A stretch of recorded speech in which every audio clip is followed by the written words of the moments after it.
Fala pessoal, Carol na área trazendo mais um vídeo aqui no canal. No vídeo de hoje eu vou contar para vocês um caso de desaparecimento que aconteceu aqui no Brasil. É mais uma parceria aqui do canal com um canal chamado Você Viu Casos Brasileiros. Lá eles trazem só esse tipo de conteúdo de casos de desaparecimento, né? São casos que merecem ter uma importância muito maior do que tem, já que são casos abertos, né? A gente ainda tem um pouco de esperança que essas pessoas sejam encontradas vivas e tudo mais. Então eu peço para vocês se inscreverem muito nesse canal. É um canal excelente lá. Tem vários vídeos diferentes, né, de casos assim não tão comentados e todos de desaparecimento. Então peço para vocês se inscreverem no canal, deixarem aquele like lá nos vídeos e também falarem que vieram aqui pelo Horror em Dobro. Se você se interessa por esse tipo de conteúdo, casos criminais resolvidos, casos que estão em aberto, de desaparecimento, como é o de hoje, convido você a se inscrever aqui no canal. Todas as semanas eu trago esse tipo de conteúdo. Então se você gosta, se inscreve aqui no canal, deixa um like nesse vídeo também e ativa o sininho de notificações. Então bora ver comigo que hoje nós vamos conhecer o caso Stephanie Rochinski.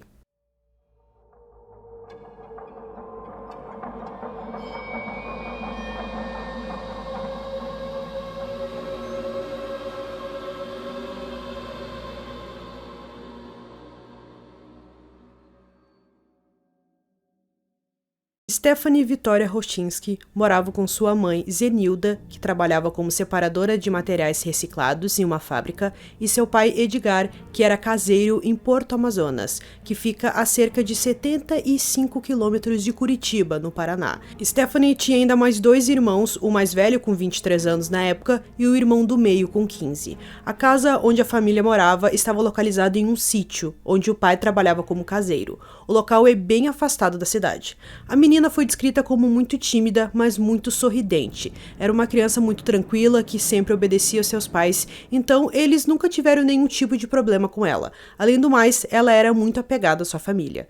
Em 2012, ela estava com 10 anos e estudava no turno da manhã no Colégio Estadual Coronel Amazonas, que fica no centro de Porto Amazonas. Todos os dias em que ela ia para a escola, ela precisava caminhar cerca de 1 quilômetro até o ponto de ônibus. Como ela morava num sítio e era mais afastado, o ônibus escolar não passava em frente à sua casa, então ela precisava caminhar ali 10 minutos, nem isso, e ela sempre iria com o seu irmão do meio, que tinha ali mais ou menos 15 anos na época. Então ali o percurso, a gente pode dizer que tinha muita terra, muito mato, passava um rio também perto, então era um local assim meio abandonado, a gente pode dizer, que não tinha um fluxo muito intenso de pessoas, mas que era algo que nunca deu problema. Ela sempre ia com o irmão e os pais já estavam acostumados e tudo mais, ela sempre fazia aquilo e nunca tinha acontecido nada. No dia 4 de maio de 2012, Stephanie acordou cedo, seguiu sua rotina, colocou seu uniforme, uma blusa roxa, um tênis branco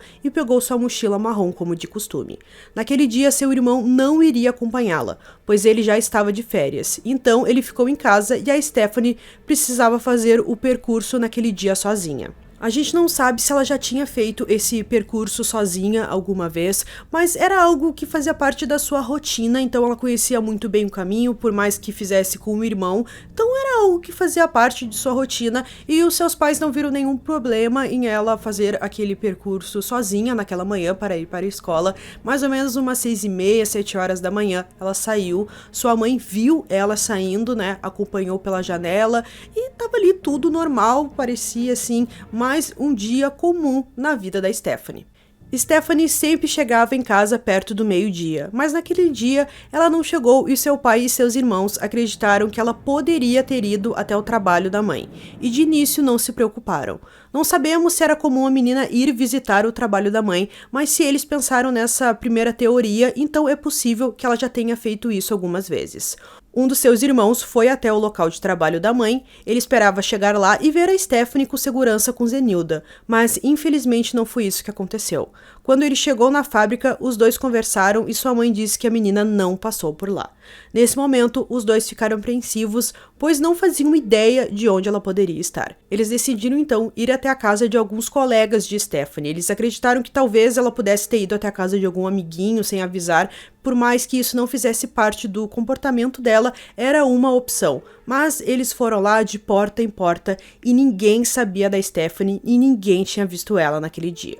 Sua família então foi para a escola para ver se por algum motivo ela tinha ficado por lá e não, nenhum sinal da Stephanie. Seus pais perguntaram aos professores, ao diretor e todos falaram que a Stephanie não frequentou as aulas naquele dia. E isso era, claro, era muito preocupante, porque a mãe dela viu ela saindo de casa, sabia que ela tinha ido para a escola, mas alguma coisa aconteceu no meio do caminho, então, é claro, eles ficaram muito preocupados e desesperados e já começaram a pensar que algo muito terrível aconteceu com a criança. Como uma última opção, eles também procuraram na casa de parentes e amigos da família para ver se ela não estava por lá, mas infelizmente ela não estava em lugar nenhum. Depois disso, eles foram até a delegacia de Ponta Grossa e fizeram o boletim de ocorrência de desaparecimento de Stephanie, que rapidamente foi assumida pelo SICRID, Serviço de Investigação da Criança Desaparecida, que juntamente com a polícia começaram as buscas pela menina.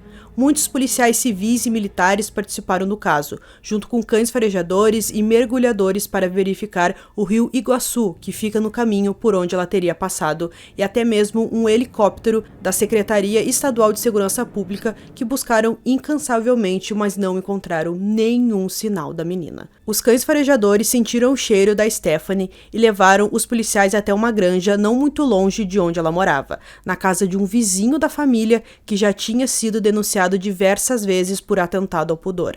Então a polícia prestou atenção nele, talvez ele poderia, ter algum envolvimento no desaparecimento da criança por causa do seu histórico. Ele foi indiciado, feito a prisão preventiva e levado até a delegacia de Ponta Grossa para colher depoimento.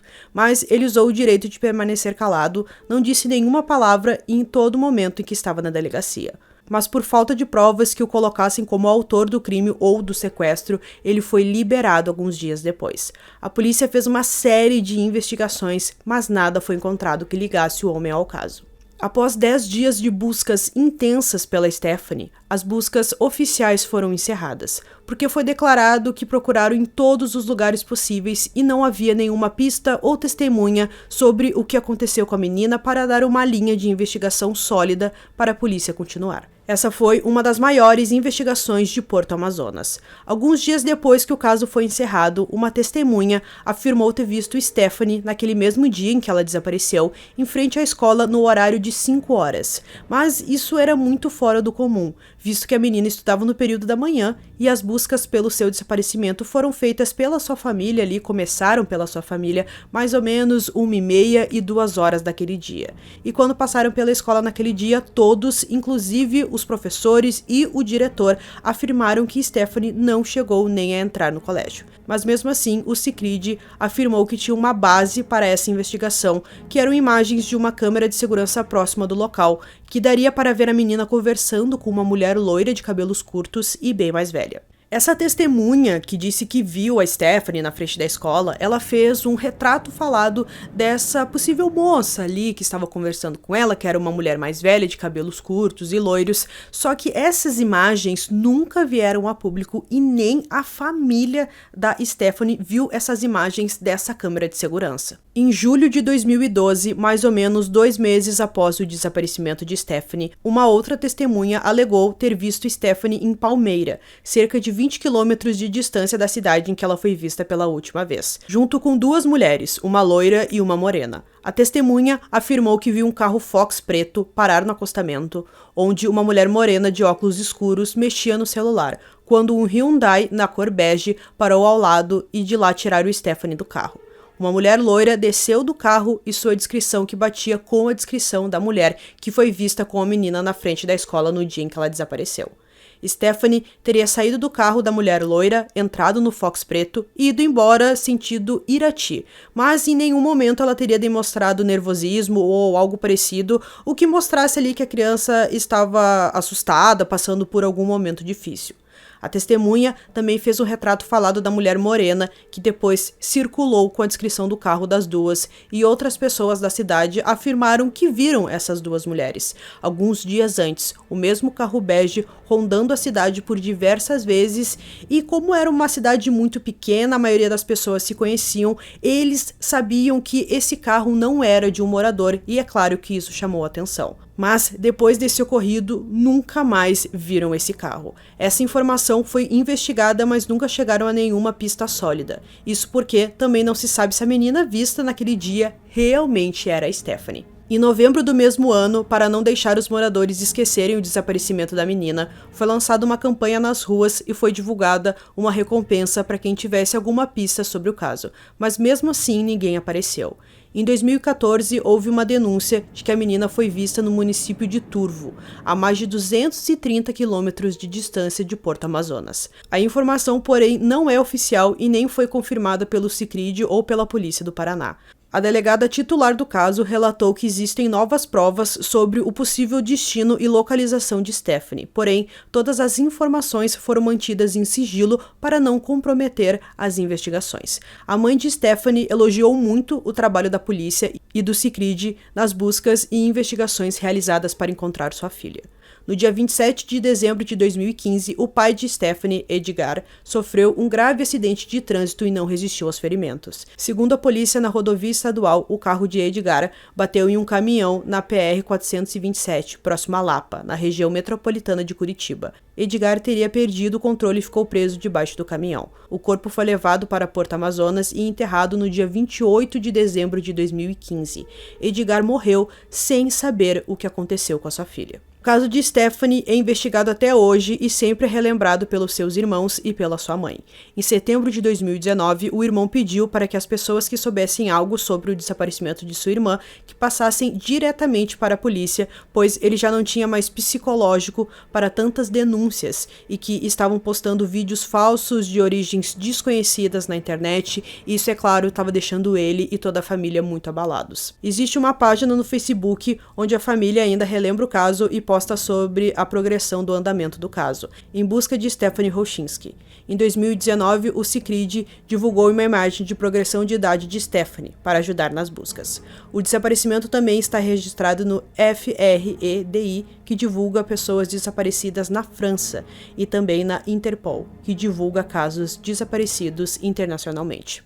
Então, pessoal, concluindo aqui esse caso para vocês, um caso cheio de mistérios que a gente, assim, não consegue ter nenhuma noção do que aconteceu com essa criança. A gente consegue imaginar que alguma coisa aconteceu no meio do caminho, ali naquele 1 quilômetro que ela percorria até chegar ao ponto de ônibus. Como eu falei, é um local, assim, meio, abandonado, que não tinha um fluxo muito intenso de pessoas, e talvez alguém sabia que ela estaria sozinha, porque é muita coincidência, logo no dia que o irmão não precisava mais ir para a escola, ela foi sequestrada. É isso que a gente acredita. Tem aquele vizinho que é muito suspeito, mas a polícia não encontrou nada, e depois temos aquelas duas moças, uma de cabelo escuro e uma de cabelo loiro, que ali algumas pessoas acreditam que viram a Stephanie no carro e tudo mais, mas a gente espera que mais pistas apareçam e que, por fim, esse caso tenha um ponto final. Então eu espero que vocês tenham gostado desse vídeo. Esse foi mais um vídeo aqui no canal Durmam Bem, e até o próximo.